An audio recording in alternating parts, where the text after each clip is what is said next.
Todos, muita paz, que as vibrações do Mestre nos envolvam a todos. Lei de causa e efeito. É assim que no Espiritismo nós estudamos este princípio que está vinculado à lei de liberdade. Nós, ao adquirirmos a consciência, a racionalidade, a possibilidade de escolher mais livremente as nossas atitudes, nos tornamos responsáveis por aquilo que a gente escolhe, consequentemente, por aquilo que a gente realiza. É diferente a lei de causa e efeito da terceira lei de Newton, que é a lei de ação e reação. A lei de ação e reação de Newton vem falar de um princípio que é imutável, conforme a força aplicada por um corpo sobre o outro, este receberá em sentido oposto e com mesma intensidade a força aplicada. É algo rígido, fixo, diferentemente da lei de causa e efeito que o Espiritismo explica. Também é diferente da lei de Talião, como era estudada no Antigo Testamento. Olho por olho, dente por dente. Baseada no Código de Hammurabi, foi trazida na busca de uma equanimidade diante de um equívoco e de uma injustiça. Porque, primordialmente, havia uma desproporção da aplicação da vingança. Se o meu vizinho viesse e roubasse o meu carneiro, eu tinha o direito de ir lá, roubar o boi, o carneiro e matar a família dele por conta disso. Era uma desproporcionalidade da aplicação da justiça, mas é, na verdade, uma vingança. Com a pena de Talião, buscou-se um equilíbrio diante da aplicação da justiça. Conforme aquilo que foi feito, é aquilo que será recebido de modo mais exato possível. Emmanuel, benfeitor espiritual, através da psicografia de Francisco Cândido Xavier, no livro A Semente de Mostarda, tem uma lição que se chama Causa e Efeito. E conta ao benfeitor que havia um velhinho chamado Enoque, que já tinha completado quase 100 janeiros e vivia em um casebre muito simples, próximo a uma encosta, onde uma árvore de peroba sombreava o casebre em que vivia. Era um homem muito sábio, muito lúcido, e periodicamente ele era buscado pelos seus vizinhos para trocar uma ideia, obter um entendimento mais amplo a respeito das questões da vida. Certa vez, um amigo chamado José Prado veio buscá-lo e lhe fez a seguinte pergunta: Enoque, você acredita na lei de causa e efeito? E o velhinho, então, muito diretamente lhe respondeu: claro, porque é assim que eu entendo que a vida funciona. E então José Prado começou a lhe contar um episódio que acontecera em sua vida 5 anos atrás, quando entrou num desentendimento com um outro amigo chamado Joaquim Mota. E então os dois, lançando-se a uma luta corporal, o José Prado, lançando mão de um facão, cortou 2 dedos do amigo. O que acontece é que o amigo, apesar do incidente, o perdoou e ainda o convidou para a sua casa, dando a entender que o seu coração realmente não carregava mágoas. Mas esses 5 anos haviam se passado e poucas semanas atrás, José Prado, que trabalhava no campo, ele, em um dia de tempestade, havia feito um trabalho na agricultura e colocou o seu facão por sobre uma árvore. Porém, naquela correria de voltar para casa, como que sem entender, o facão desprendeu-se do galho, vindo a cair, decepando-lhe 2 de seus dedos. E ele então perguntou novamente a Enoque: você acha que isso é uma consequência da lei de causa e efeito? E Enoque disse: sim, penso que é. Exatamente a mesma mão e os 2 mesmos dedos. Seria muita coincidência. E então José Prado lhe disse: mas o amigo Joaquim Mota verdadeiramente me perdoou. Mas por que então isso aconteceu comigo? Ora, o fato do amigo lhe ter perdoado dizia somente que a lei divina estava aberta para poder ajudá-lo a liberar sua própria consciência. O amigo lhe liberou, mas aquilo que você fez ficou registrado perante as leis divinas. Era necessário, no seu caso, você passar por algo semelhante para que você verdadeiramente aprendesse a não mais ter esse tipo de atitude. A história que Emmanuel nos trouxe fala da lei de causa e efeito, mas de um modo muito direto, muito semelhante a uma lei de Talião. Mas a lei divina é também lei de amor, de justiça, de caridade, porque o Criador é amor infinito. E quando entendemos, muitas vezes, que aquilo que nos acontece é da vontade do Criador, não é bem assim que se faça, porque Deus, em verdade, não nos quer sofrendo. A lei divina aponta para todos os seres uma destinação infalível. Todos deveremos ascender, crescer, progredir, nos melhorar, nos tornar espíritos puros e felizes.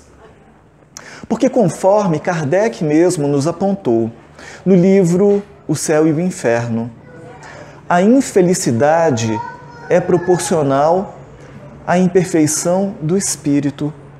Quanto maiores as imperfeições que o espírito carrega em si, maior o volume de infelicidade que ele sentirá. Quanto menor o número de imperfeições, maior a possibilidade de sentir a felicidade real.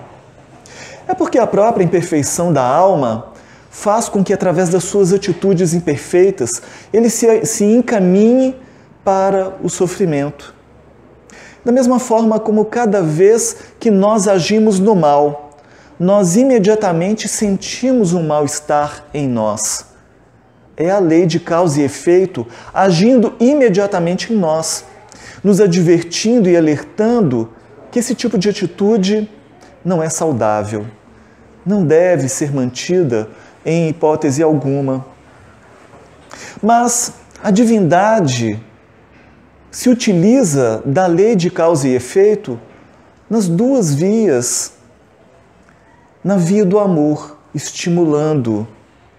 Então, cada vez que agimos no bem, também temos um derramamento de enzimas, neuropeptídeos no nosso organismo, de neurotransmissores que nos dão uma sensação de grande bem-estar, nos advertindo de que cada vez que agimos no bem, isso faz bem para a gente.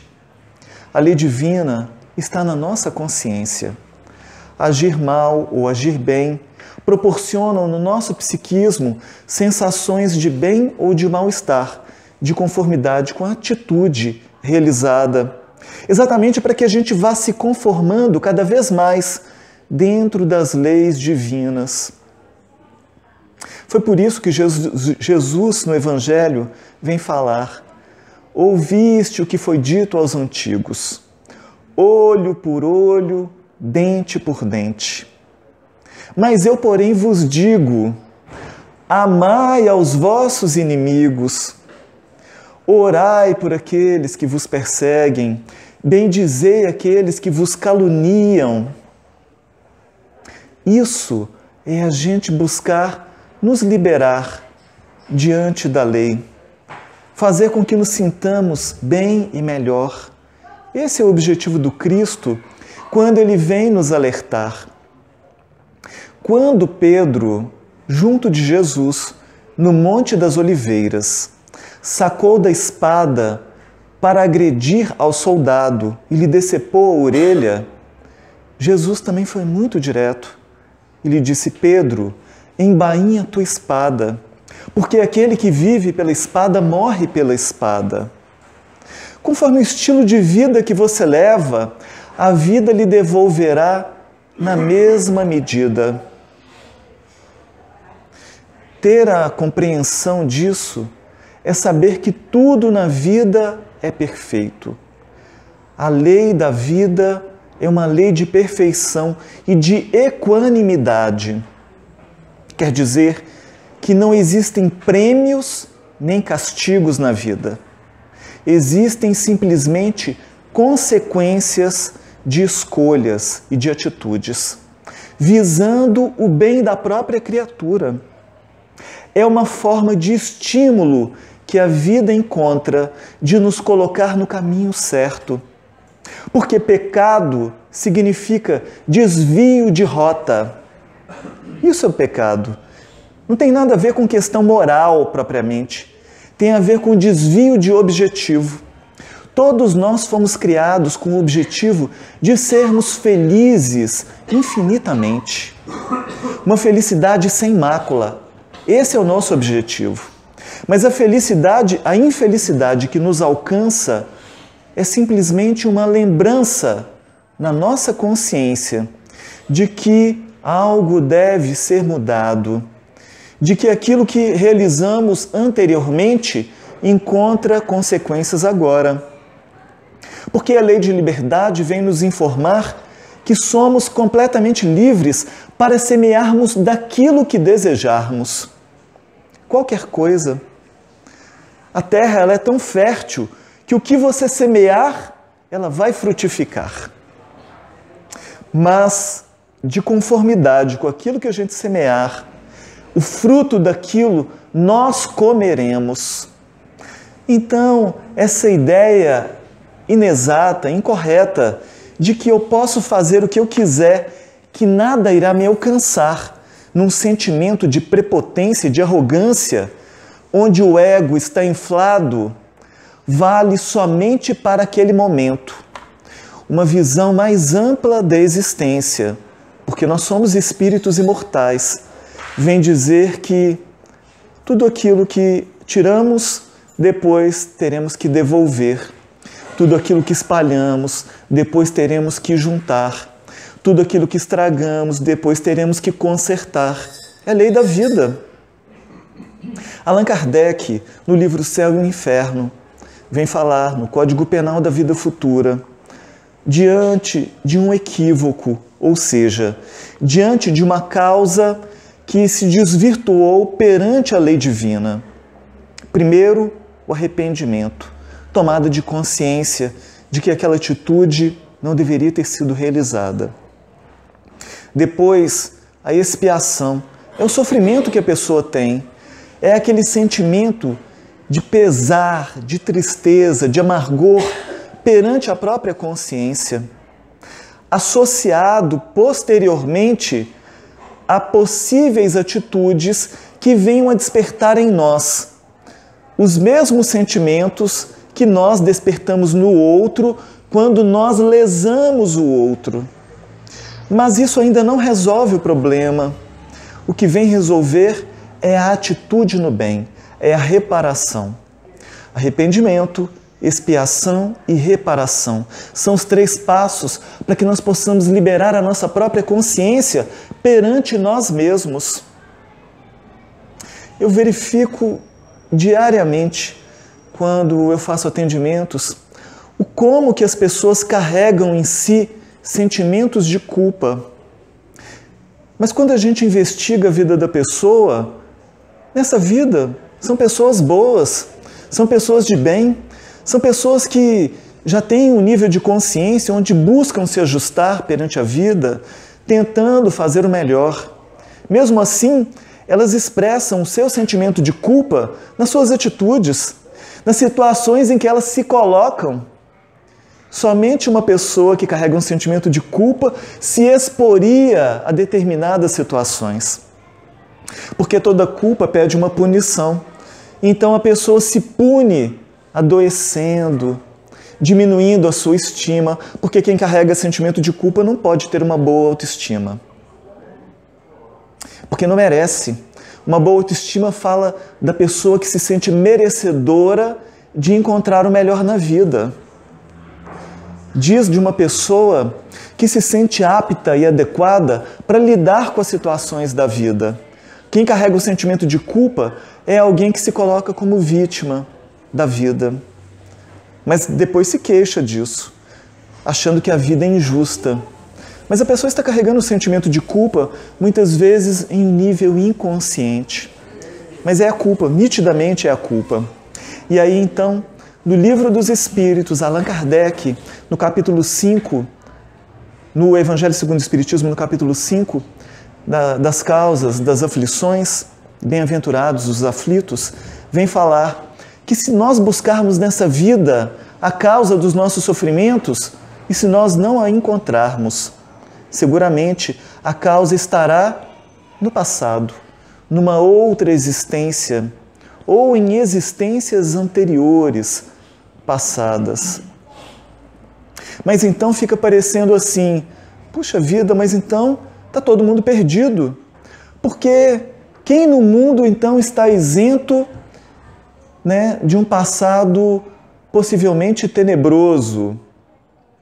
Ainda bem que nós temos o esquecimento do passado. Deus é tão bom com a gente que Ele nos dá esse esquecimento do passado para que a gente tenha a dignidade de recomeçar. A dignidade de estar ao lado daquelas pessoas que trazemos agravos em relação ao passado, para trabalharmos os nossos sentimentos e os nossos ressentimentos. É por isso que muitas vezes mães e pais, diante dos filhos, tem um sentimento de amorosidade imenso, mas no outro existe uma certa aversão e antipatia, mesmo que sejam gêmeos idênticos, univitelíneos, carregando a mesma carga genética. Existe um sentimento de afinidade, mas o outro existe um certo afastamento. Como pode? É porque a carga genética é a mesma, mas para cada corpo ali tem um espírito diferente. E o sentimento não diz respeito ao corpo. O sentimento diz respeito a uma ligação espiritual, que aparece projetada agora de um modo inconsciente, como afinidade ou uma certa desavença. Mas não é para ser mantida, é para ser trabalhada, é para ser transformada. Porque a lei de causa e efeito está dentro de uma lei de amorosidade. Não é uma lei de recompensa propriamente, mas é uma lei de consciência. O objetivo maior é de despertar as nossas consciências para aprendermos a fazer cada vez melhor, a agirmos de modo cada vez melhor. E quantas vezes, então, as pessoas falam assim, mas eu não entendo esse negócio de causa e efeito, é a mesma coisa da lei do karma? As religiões e filosofias orientais falam do karma. Conforme aquilo que você faz, é aquilo que você terá. Fala da roda das reencarnações, da roda de Sansara. Obrigado. Que fala das consequências, como se fosse um ajuste de encarnações expiatórias com grandes dificuldades. É quando a criatura se mantém por muito tempo num período de sombra e a criatura então sofre e se complica ao invés de se liberar. Mas a lei do karma é algo muito próximo de uma lei de Italião. A visão da doutrina espírita fala da amorosidade, fala que existe sim a lei de justiça. E a lei de justiça busca tratar todas as criaturas com a igualdade. Portanto, não existem injustiças no mundo. A injustiça que nós vemos só fala da nossa imperfeição de avaliar aquela situação. Porque se nós tivéssemos a capacidade de avaliar a situação por um período de tempo mais extenso, teríamos uma compreensão mais ampla daquele fenômeno. Então, como nós geralmente avaliamos a situação somente por um trecho de tempo muito curto de uma existência, aí a gente fala assim, não, mas Deus é injusto. Por que tem gente que já nasce doente e tem gente que nasce saudável?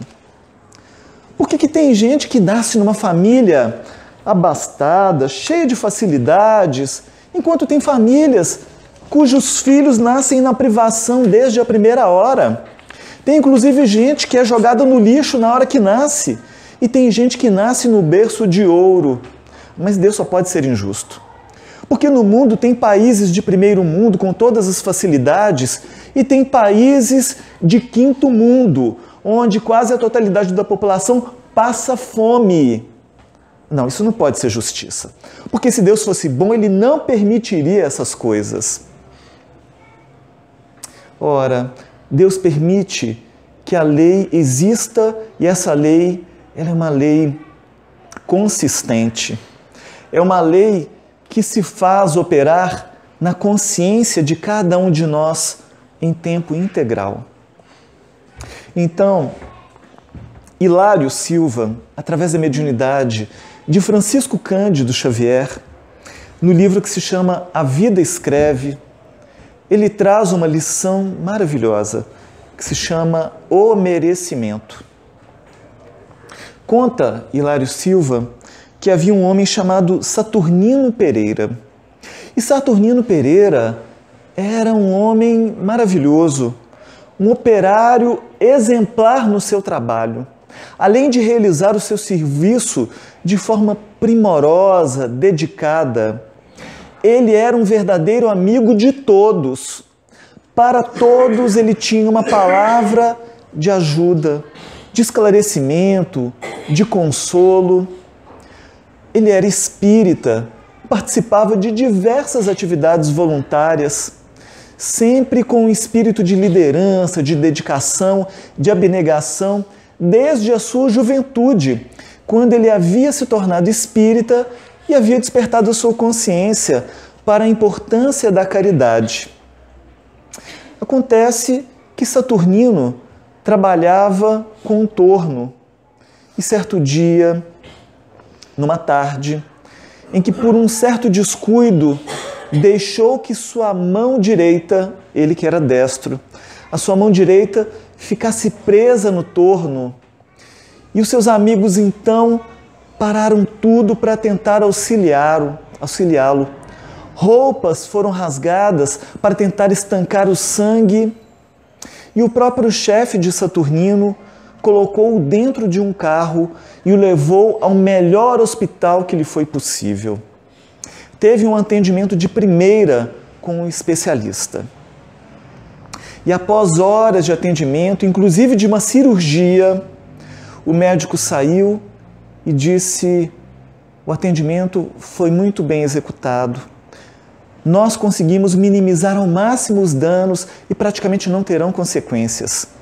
Saturnino perdeu apenas o seu polegar. O restante do seu braço está danificado, mas no tempo certo voltará a funcionar normalmente. O médico lhe ofereceu 30 dias de licença para que ele se recuperasse do acidente. Saturnino saiu do hospital com o braço envolvido em uma tipóia. Entre o seu ambiente de trabalho, a conversa era a mesma. Todos discutiam o caso de Saturnino. Aqueles seus amigos que eram ateus diziam: de que adianta ele ser espírita, ser cristão, fazer o bem? Se Deus permite então acontecer isso com pessoas que são boas, tá vendo? Deus não existe. Se existisse, ele não deixaria isso acontecer. E os outros diziam: mas por que isso daí foi acontecer diante de uma pessoa tão boa? Uma pessoa que não tinha máculas nenhuma. E ele estava entristecido. Participava à noite de um grupo, de uma reunião mediúnica, um grupo fechado que participavam apenas 10 companheiros, que se dedicavam ao serviço de assistência e de consolo fraternal aos espíritos sofredores. Saturnino compareceu àquela reunião. Estava cabisbaixo, com o braço na tipóia. A reunião transcorreu normalmente. Mas no final da reunião, o mentor espiritual responsável pela reunião se manifestou e dirigiu-se diretamente a Saturnino. É nítido, Saturnino, a sua tristeza e o seu desconsolo.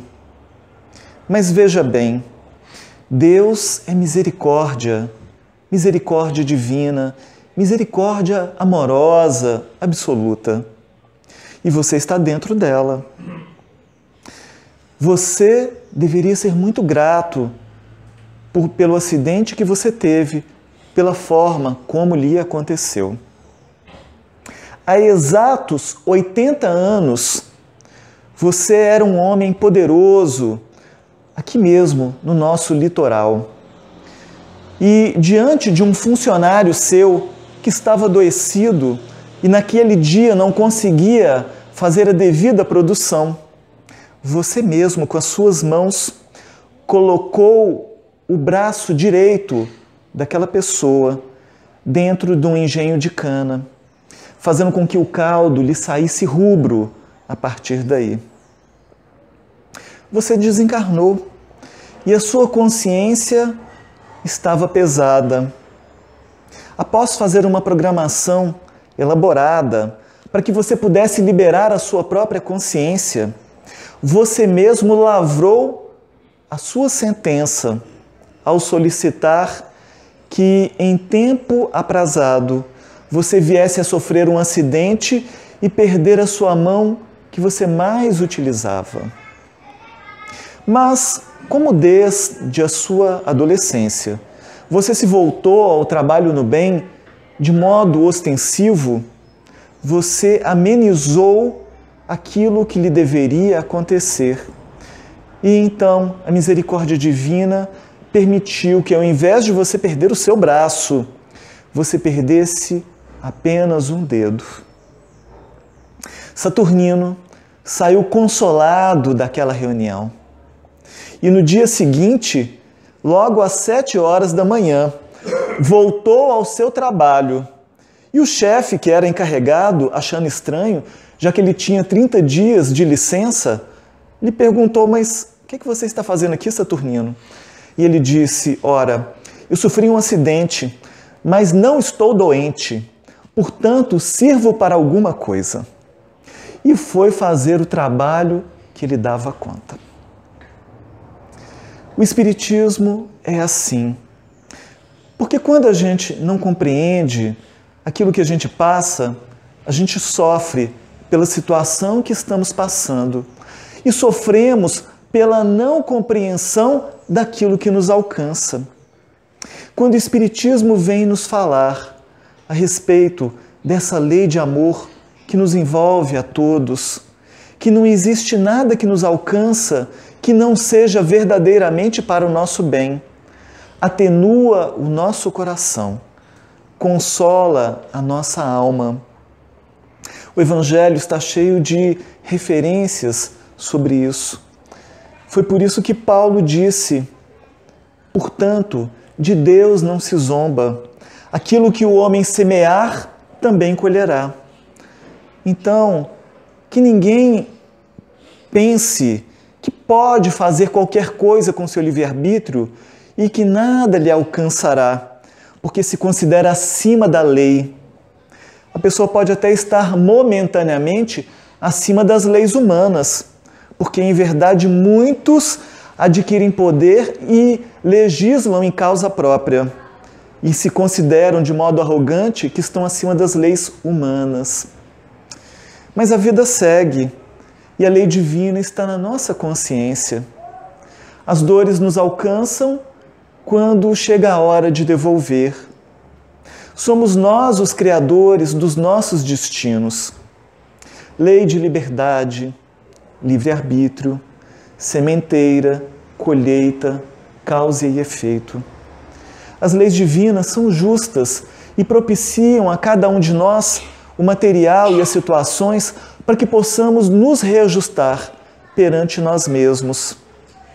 E aí então Jesus, no final, vem dizer para os discípulos, eles ainda não sabiam que Jesus estava quase na hora de ir.